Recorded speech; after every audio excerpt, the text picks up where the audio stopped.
మరి బుద్ధుడి యొక్క సంఘ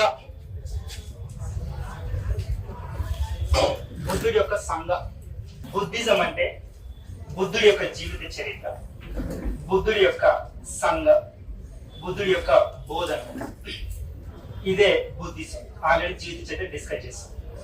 మరి సంఘ అంటే I already told with you, Buddha Sangha was the first world church.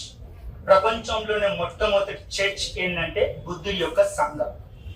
మరి సంఘ అంటే దీనికి కొన్ని నియమావళులు, కొన్ని కండిషన్స్ ఉంటాయి. మరి ఏంటి అవి? మరి సంఘాలోకి ఎవరు అర్హులు?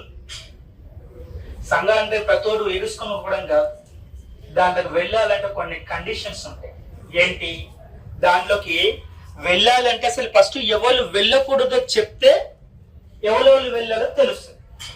ఫస్ట్ ఎవరు వెళ్ళకూడదో చెప్తే those people are not allowed to the Sangha చెప్తే those will be allowed to the Sangha అని అర్థమైపోతుంది. మరి ఎవరెవరు అంటే దోస్ ఆర్ నాట్ ఎలిజిబుల్ అంటే ఫస్ట్ రోగాల పాలు ఎవరైతే అవుతారో వాళ్ళు సంఘాలోకి అర్హులు కాదు. Those are suffering with the diseases, they are not allowed to the Sangha. Number 1.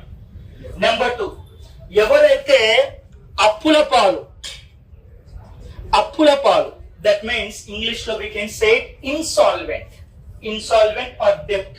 ఎవరైతే అప్పుల పాలు అవుతారో, అప్పులు తీసుకోవడం వేరు, అప్పులు తీర్చి ఎగగొట్టకుండా బ్యాచ్ ఉంటుంది చూసారా, వాళ్ళు they are not eligible to come in the joining in the Sangha. అప్పులు తీసుకొని ఎగగొట్టేటువంటి బ్యాచ్ ఎవరైతే ఉంటారో వాళ్ళు కూడాను సంఘాలోకి ఎలిజిబుల్ కాదు. మరి నెక్స్ట్ 1, అంటరాని వాడు వాడు కూడాను not eligible. The 4th one belongs to స్త్రీ, ఉమెన్ కూడాను దే ఆర్ నాట్ ఎలిజిబుల్. ఇక్కడ అంటరాని వాడు మీన్స్ బానిస అండి. అంటరాని వాడు మీన్స్ బానిస, స్లేవ్. ఇక్కడ ఈ 4 కండిషన్స్ ఎవరెవరైతే ఉంటారో వాళ్ళు సంఘాలోకి రావడానికి ఎలిజిబిలిటీ కాదు. ఎవరు? ఫస్ట్ అప్పుల పాలైన, రోగాల పాలైన వాడు రాకూడదు. రెండవది ఏంటంటే అప్పుల పాలే దివాలా కోర్లు ఎవరైతే ఉంటారో వాళ్ళు రాకూడదు. మూడవది వచ్చేసి బానిసలు, వాళ్ళు రాకూడదు. 4వది వచ్చేసి స్త్రీ. మరి ఒక క్వశ్చన్ అడుగుతాడు యూపీఎస్సీ మెయిన్స్, ఒక క్వశ్చన్ వేస్తారు, అసలు సంఘ అనేటువంటిది సమాజంలో అందరికీ అందుబాటులో ఉందా అని అడిగాడు యూపీఎస్సీ మెయిన్స్ లో. సంఘ అనేటువంటి బుద్ధుడి యొక్క సంఘ అనేటువంటిది సమాజంలో అందరికీ అందుబాటులో ఉందా అని అడిగాడు. నువ్వు బాగా అబ్జర్వ్ చేయి, నువ్వు బుద్ధుడి యొక్క సంఘ అనేటువంటిది సమాజంలో అందరికీ అందుబాటులో ఉందా? రోగుల పాలు ఎవడైతాడు? ఆర్థికంగా ఎవడైతే ఇబ్బందులకు ఉన్నాడో, డబ్బులున్నాడు, పెద్ద హాస్పిటల్కి వెళ్తే సెట్ చేసుకోగలుగుతాడు. వాడికి డబ్బులు ఆర్థికంగా లేనివాడే కదా రోగాల పాలే ఇబ్బంది పడుతున్నది.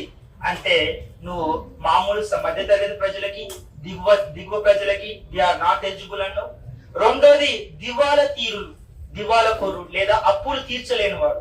డబ్బులు ఎట్లా అప్పు తీర్చాడు మిత్తితో సహా ఎంతైనా, అసలు అప్పే తీర్చలేని దీన స్థితిలో ఉన్నోడు సామాన్యమైన ప్రజానికమే, అంటే వాడికి కూడా నువ్వు ఎలిజిబిలిటీ లేనట్టే. మూడవది బానిసలు, స్త్రీలు. బానిస గురించి ఎంత తక్కువ మాట్లాడితే అంత మంచిది. బానిసలు కూడా ఎలిజిబిలిటీ కాదన్నావు.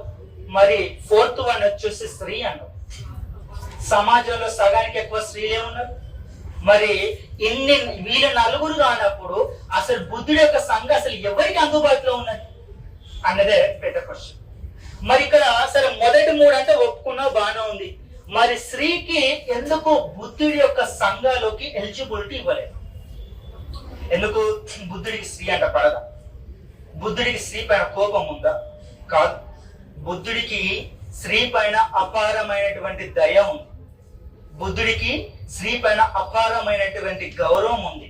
కానీ ఎట్ ది సేమ్ టైం స్త్రీ పైన బుద్ధుడికి ఎట్ ది సేమ్ టైం కొన్ని భయాలు కూడా ఉన్నాయి.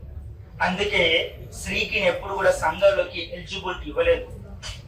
At the same time Mahaprajapati Gautami కూడా అంటే బాగా ఫోర్స్ చేసేది పినతల్లి కూడా. అప్పుడు ఆనందుడితో చెప్తాడు, ఏమంటాడంటే wonderful statement was given by lord Buddha. ఏమని అంటే, women not a cause of your problem, she must be a source of your problem. Not a cause of a problem. Women must be a source of a problem. స్త్రీ సమస్యను సృష్టించదు, కానీ సమస్యకు కారణమైతుంది.